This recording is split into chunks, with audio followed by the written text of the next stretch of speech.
আসসালামু আলাইকুম দর্শক, জরুরি নিউজ।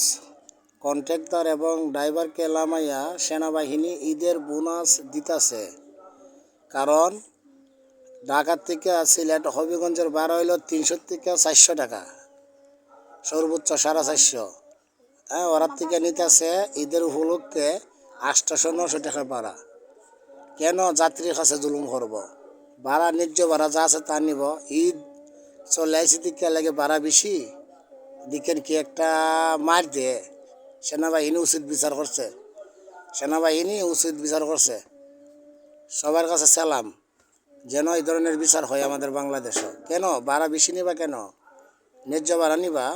50 টাকা 20 টাকা বেশি হলে যেমন নিয়োগ, ভাড়া হয়েছে 350, তুমি 900-800 টাকা কেন ভাড়া নিবা? হ্যাঁ, দেখুন কিরম লাগে ভিডিওটা। ভালো লাগলে সবাই শেয়ার দা দিবা। দেখছ, সুন্দর বিচার হয়েছে আলহামদুলিল্লাহ। এইরকম বিচার চাই বাংলাদেশও।